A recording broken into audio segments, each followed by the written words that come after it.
Hello, today I'd like to try to make a bracket for my fire alarm. I recently purchased this kitty fire alarm. It was used from one of those resale bin places and missing the back cover. So I need to print a cover so I can mount this to the wall. So I did a quick sketch of this and I measured it with my calipers and pretty much came up with this. So this is what I'll be drawing, and I found out that the maximum size we should do about 118. So I'm gonna find out if this works and what I can do.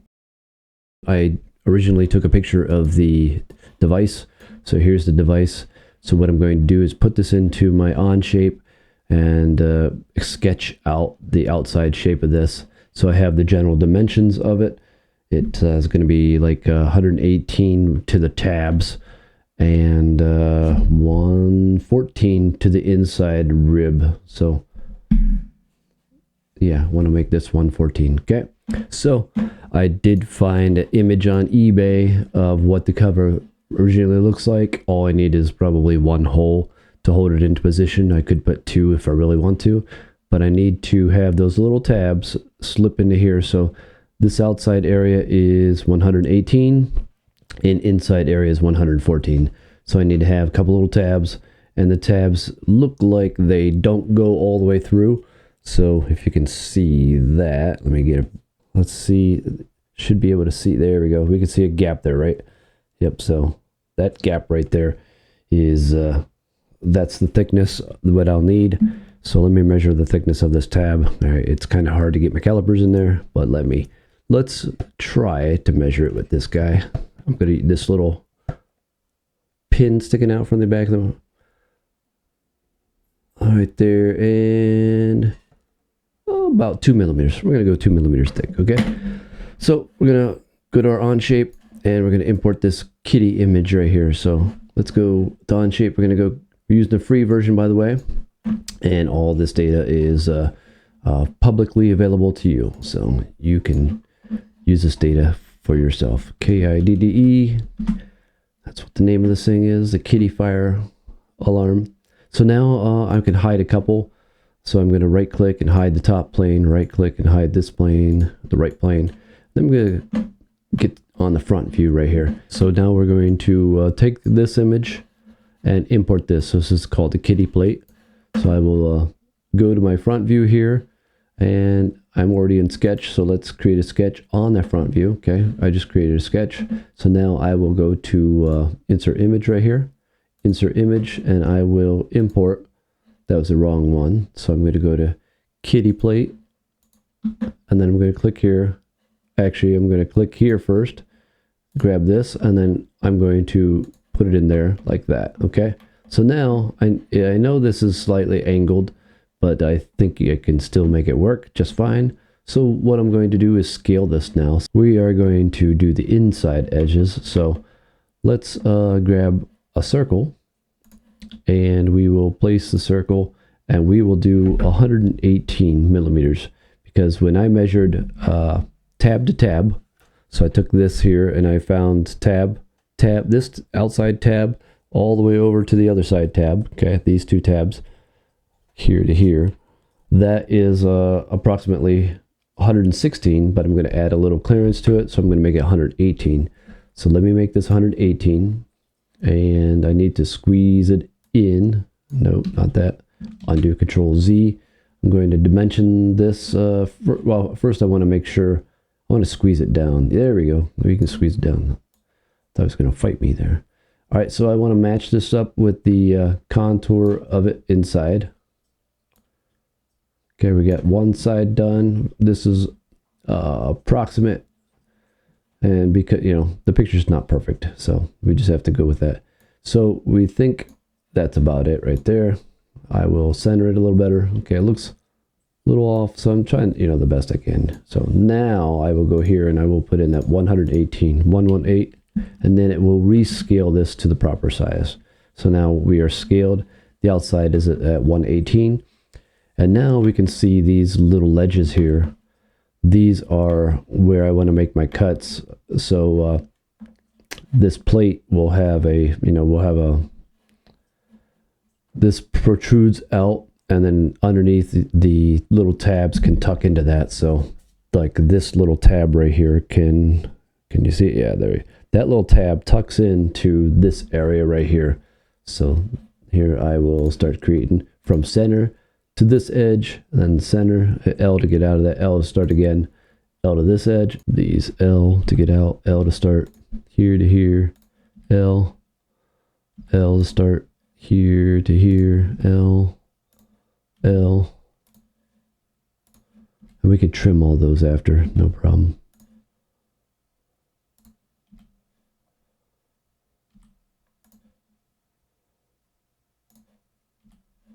Okay, so I can hit trim over here. So no, trim is right here. So we would trim those. Okay.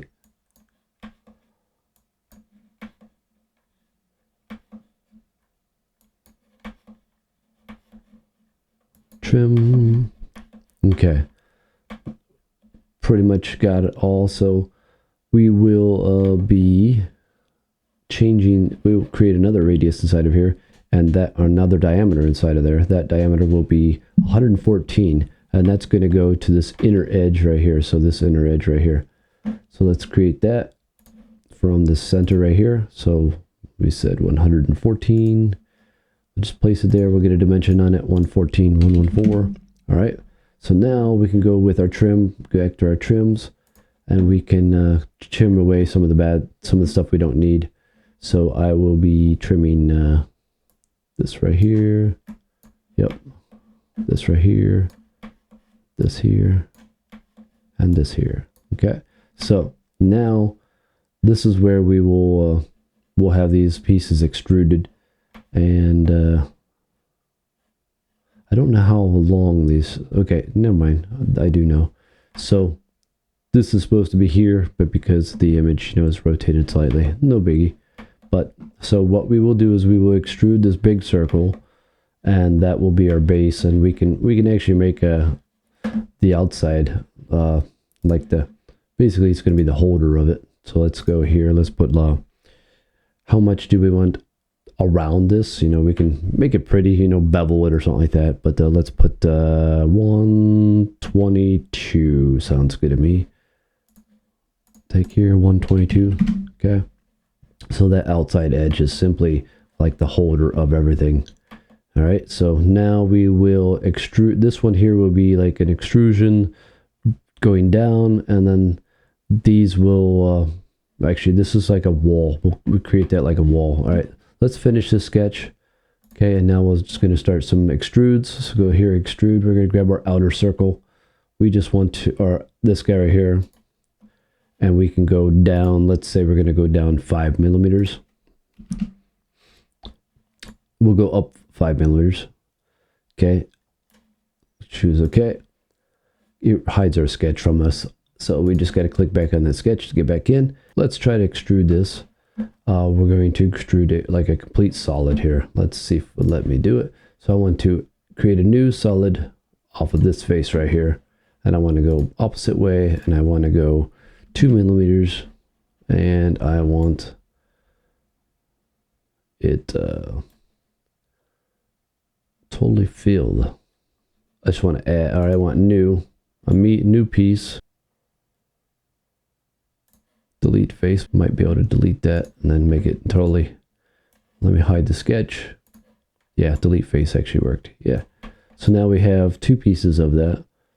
Okay, I was going to try thicken, but yeah, delete face does a good job. So now we're going to go back to my sketch, look at my sketch, and now we're going to extrude these pieces right here, but we're going to extrude them up, and we're going to create like a shell here.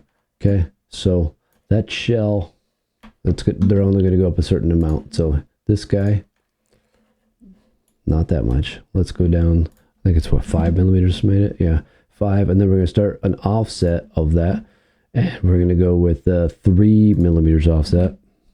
Okay, so actually let's go 2 millimeters offset. 2 millimeters. Nope. Delete 2. There we go. And 4. 3. I think I want this 3 millimeters. Yeah. And then 2 millimeters. Okay, yeah, that's it. So we are a depth of 3 millimeters, and then the top depth is 2 millimeters. So this thickness should be 2 millimeters. Okay, so let's click OK. Let's go over here to measure, and let's grab this point right here, and we can verify that 2 millimeters. Okay, so space bar to get out of that. Let's grab that extrude again, double click on the extrude. Now we can click on the other ones. Okay, and this guy, then this guy. Okay, and then they're actually already added, which is great. That's perfect. And now I can add a couple screws into here. And then let me hide this. Let's see what it looks like now. Okay, we can union these two guys together. So I'm going to union these two. Okay, now it's one piece. Okay, and now I want to create a couple little holes. Let me go back to the sketch. And let me do a front view. Okay, and now I want to create a hole right here. Okay. So let's create just a circle. Let me get a sketch on here. No, that's extrude. Let me get a sketch on here onto this plane right here. Okay. And then we're going to, wait a second, it didn't let me do that. Okay, click again. Okay. Now we're on there. So now we're going to go to circle. We're going to create a circle right here. So based on what size your screw is, you can make this whatever you want. So that I'm going to say this screw is 8 millimeters. So put a dimension on here. Okay, 8 millimeters. And we got one more way down here. So this is 8 millimeters. So we'll create another circle. And then we can say dimension 8 millimeters. Okay, so now we're going to create that little slot, little groove here. So let's do that.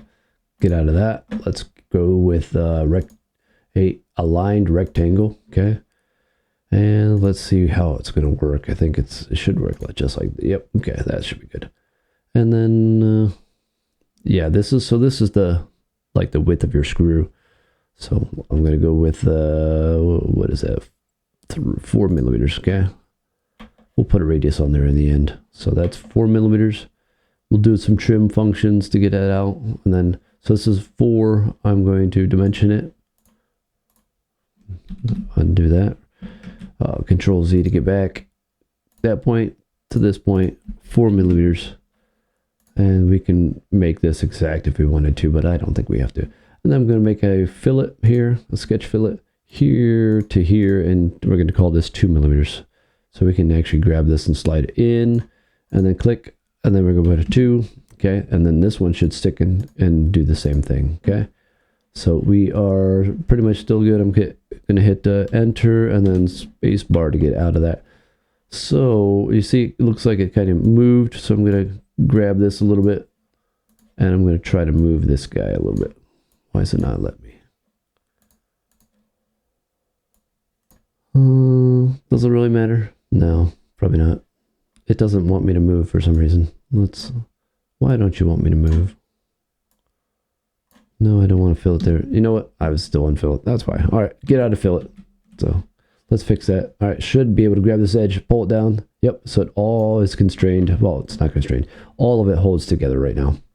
Now I can do a trim function. So trim it. Trim. There we go. Okay, so now if we want to go to this side, we can do a mirror of that, but we'd have to pick like a perfect line to get that mirrored. We probably could do that, or we could just do the same thing. Let's try the mirror, which is probably the harder of the two, or we will try got an idea. So if I sketch this, or if I extrude this out and then I create a rotation about a center, that might work good. So let's get out of that one. Let's do a extrusion of this. Okay, sketch 2, make it easy. And we can actually, let's go back into sketch 2 and we can delete this guy. So we're going to try something here. Okay, so we will go back to extrude. We'll click on sketch 2, so it should pick it automatically. And now I want to create a new, and I want it to go through. I want it kind of like symmetric. So both sides, perfect. So it should be, yep, pushing right through. Perfect. Okay. And now I want to rotate this about this. So about this circle, this point right here. So let me do a transform. Here we go, transform. And then entities to transform this guy. And then what do I want to do? I want to rotate it. And which axis do I want to rotate it by? And I will click on this guy. Nope, wrong axis. Oh, you know what I need? This guy right here. Let's see if it lets me choose that one. I'm going to check this little X right here. Go back. Okay, as soon as I see it to where it's facing me, right there. That's where I want. All right, and you'll see 30 degrees. So let's go 180 degrees. My fat fingers. Ooh, look at that. It's kind of throwing it off because, like I said, and it actually took the original and moved it way over there. Oh, I don't want that. Actually, I want to go just double click on that guy and call copy part. So now we got two pieces of it. All right. So what you might want to do is, do this. What is the size that you need? You may want to measure that with calipers, and then you can throw this in there. So because, like I said, this whole piece is rotated, the image is not a perfect dead on flat image, but it's close enough for what I need. So now I should be able to take this and do another transform. I can move it into the proper position. So transform, so I'm going to click that, and I'm just going to go by distance and translate by XYZ. Yeah, there we go. So we can just grab this now and we can slide it up, and then we can slide it over if we wanted to, and up a little more. Okay, so that's pretty good. I mean, perfect. I think that's good. All right, so there's our piece. Now we can do a Boolean feature, and we can do a subtraction. So we're going to click on our tools. So these are our tools, and this should be our target. And then we're going to subtract, and one of them disappeared. Let's try that again. So Boolean, subtract. We got our tool, and then we got our target. There we go. All right. So that should do it. So our piece was like this. Our kitty fire alarm looks like this. So now, let me squeeze this guy down. So this, hopefully, these little tabs will fit in these little holes right here. And there's 4 of them. So they should all sit inside, and then I just twist this, and once I twist it, they should fall into place. So as long as I got a good measurement here and a good measurement here, we know that this is 118 and this is 114. And this is, the 118 and this is 114. So we may have to add a little bit of clearance to this. We'll send this off to the 3D printer and see how it prints, see what we get out of this. So I can, to make it a little strong, probably have a pretty high infill. But yeah, let's play around. To get this 3D printed, we right click on part 1 and we go to export. And we can put in here what it is, KID, DDE, STL, okay? And then you export that, throw it into your Cura software or whatever slicer choice that you like. And yeah, go put it on your 3D printer. I would say probably want something pretty strong. As far as PETG or PLA may work, but yeah, this should hold my kitty fire detector onto the wall instead of usually they have like a little hole or something that you could poke it and put it into a hole, but in this case I don't have that, so I'm going to have a little mount. Hopefully this video was interesting and you learned something from it. Good luck and thank you, and please like and subscribe, and thanks. Bye.